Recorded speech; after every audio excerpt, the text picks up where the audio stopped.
Assalamualaikum warahmatullahi wabarakatuh. Kembali lagi di channel Ari Kurniawan 13. Oke, ini adalah LG V50 ThinQ yang saya beli dari toko B-Store Semarang. Dan apa aja yang kita dapat? Mari kita buka. Jadi ini full set ya, full set ala-ala. Jadi jangan terlalu diharapkan apa yang ada di dalam. Ini ada notanya. Ya, ini nggak usah dipakai, saya sarankan nggak usah dipakai karena enteng banget. Kalau kabel datanya mungkin ya untuk sekadar dipakai sebelum kalian membeli charger yang bagus nggak masalah, tapi jangan dipakai terus-terusan. Terus ini ada headsetnya ya, ada earphone ya. Saya juga nggak pakai ini, suaranya aduh nggak jelas banget. Yang penting lumayan lah ya dapat kayak ginian. Unit ini di harga 2,5an ya, bergantung dengan ongkos kirim ke kota masing-masing. Jika kalian ingin beli, saya taruh linknya di deskripsi. Dan ini adalah unitnya, unit LG V50 ThinQ. Dengan harga segitu yang kalian dapatkan adalah varian 6128 yang kondisinya sangat-sangat mulus. Kalian bisa lihat ya, ini kondisinya sangat-sangat mulus. Saya udah hampir cek di bawah terik matahari, baik depan, belakang, sisi-sisinya tuh nggak ada gores sama sekali. Awalnya saya sempat ragu untuk membeli unit ini karena ini tuh kondisinya udah ada di paling bawah ya di daftar HP yang ada di B-Store Semarang itu. Jadi itu udah ada di paling bawah lah pokoknya. Saya harus scroll ke bawah banget karena unitnya mereka tuh udah banyak sekarang, nggak cuma jualan HP-HP X limbah Jepang kayak gini ya. Ya HP-HP non resmi lah, di B-Store tuh udah jualan HP-HP resmi juga. Jadi kalian harus rajin-rajin scroll ke bawah kalau mau cari unit yang mungkin anti mainstream lah. Dan untuk kondisi layarnya juga ini kinclong banget sih kalau saya bisa bilang. Ini layarnya OLED ya, asli LG tentunya, buatannya LG sendiri. Dan OS yang didapat di sini udah di Android 11 di patch Januari 2022. Lumayan lah ya. Udah ada update ke Android 12, tapi saya tidak menyarankan karena saya lihat-lihat di review orang yang ada di luar negeri ya, kalau di Indonesia masih sangat sedikit yang bikin kontennya. Itu banyak sekali bug-bug yang cukup mengganggu ya, terutama di ketahanan baterai, terus kekuatan penangkapan wifi dan sinyal selulernya. Dan ada beberapa hal yang tampilannya itu nggak bisa segelap ini ya. Tahu lah ya ciri Android 12 tuh, dia material ya, desain material UI kayak gitu. Jadi nggak bisa gelap banget kayak gini layarnya. Untuk mode dark mode-nya ya, pokoknya ini lumayan, nggak jadul-jadul banget, pakai Android 11 udah bisa gestur juga. Dan untuk softwarenya ya, secara stabilitas menurut saya ini udah mapan banget nih. Meskipun saya ngerasa tetap enakan di Google Pixel sih. Nah kayak gini ya oke lah ya, nggak buruk-buruk banget. Udah intuitif, enak dipakai, dan nggak banyak bloatware. Ini sebenarnya ada bloatware-nya, yaitu bloatware Verizon. Ini versi Verizon ya. Jadi ada kayak call filter, terus tombol telepon yang khusus Verizon, pesan khusus Verizon kayak gitu-gitu. Tapi bisa dinonaktifkan, nggak masalah. Awalnya saya agak ragu untuk menonaktifkan, saya takut jaringannya hilang atau apa. Tapi nggak, ternyata aman-aman aja. Dan ini saya sudah install CPL Launcher ya. Saya agak terganggu dengan LG UX ya, home bawaannya ini. Jadi saya install CPL Launcher aja sehingga bisa saya custom ikonnya. Icon packnya bisa saya ganti. Dan untuk home settingnya juga banyak. Ya, ini paket CPL di Play Store tuh udah nggak ada. Kalian langsung ke websitenya CPL aja, ada APK-nya di situ. Dan sehingga saya bisa Google Fit kayak gini ya. Kalau di LG UX itu bawaannya ini nggak ada, saya nggak tahu cara ngaktifinnya atau bagaimana, tapi ketika di swipe ke kiri nggak bisa.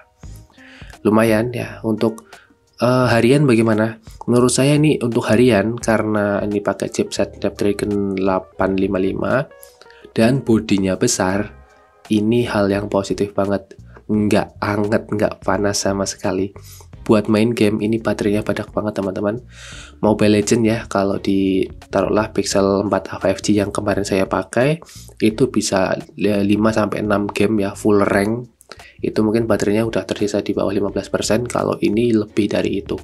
Untuk SOT yang saya dapatkan terbaiknya ini hampir 6 jam lebih malahan. 6 jam itu saya baterai sisanya masih 25%an. Jadi kalau dimentokin sampai 10% kayaknya bisa 7 jam. Nggak tahu kenapa ya, ini baterainya termasuk awet, tetapi ada konsekuensinya nih. Saya pakai chargernya PX ya, PX sama AUG itu sama-sama aktif fast chargingnya, tetapi untuk ngecasnya tuh lumayan lama. Baterainya 4000 mAh ya, jadi mungkin itu ya yang bikin lama. Untuk kameranya dia udah triple kamera ya, ini lengkap ya kameranya. Jadi ada kamera utama, terus ada kamera ultrawide dan ada lensa telenya juga. Jadi udah kayak Samsung Galaxy S10. Untuk fingerprintnya ini juga cepet banget, masih ada di belakang.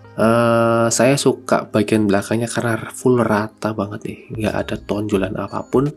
Sayang aja yang bikin nggak enak dilihat tuh ini ya, bagian fingerprint. Sebenarnya oke, saya suka fingerprint di sini karena ini cepet dan posisinya tuh enak ya di KP kayak gini. Tetapi kalau seandainya ini nggak ada dipindah ke tombol samping sini atau berada di bawah layar, ini keren banget tampilannya, clean gitu ya. Ya ada tonjol. Lensanya ini mana ada brand lain yang bisa sampai serata ini. Hasil kameranya bagus teman-teman. Untuk Instastory ya, kalian bisa cek di Instagram @arikurnia13. Udah saya highlight di situ. Untuk Instastory lumayan, saya masih bisa katakan di bawahnya Google Pixel sih, tapi lumayan, nggak patah, nggak burik-burik banget. Dia kameranya ada 2, kamera depan ya. Ya fungsinya kayak gini nih. Bisa untuk ultrawide ya. Nah ini lensa ultrawide-nya, ini lensa utamanya. Jadi lumayan sih kalau buat bareng-bareng, bisa lah kalau buat selfie bareng-bareng itu ya kamera depannya. Untuk kemampuan recordingnya, HP ini bisa di 4K 60 fps tanpa ada hot issue ya, panas apa-apa gitu nggak ada. Jadi saya udah coba rekam di 60 fps siang hari, itu aman-aman saja. Nggak ada masalah yang seperti di HP Google Pixel kayak gitu ya, atau HP Sony Xperia. Kalau Google Pixel itu kalau di 4K 60 fps cepat banget mengalami panas yang membuat force close ya. Kalau di sini aman. Jadi untuk ultrawide-nya itu 16 megapiksel di f1.9, telefotonya 12 megapiksel f2.4, udah ada OIS-nya juga. Untuk 12 megapiksel lensa utamanya itu di f1.5 dual pixel PTAF 3 axis OIS. Jadi ini udah ada OIS-nya, aman banget. HDR10 video, ini videonya tuh kalau boleh jujur ya, ini lebih superior daripada Google Pixel untuk fitur-fitur videonya.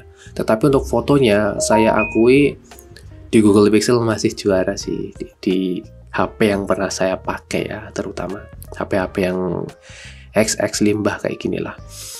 Lalu untuk kamera depannya itu ada 8 megapiksel lensa wide-nya dan 5 megapiksel untuk yang sedikit lebih wide ya, 21 mili dengan 26 mili f1.9 f2.2.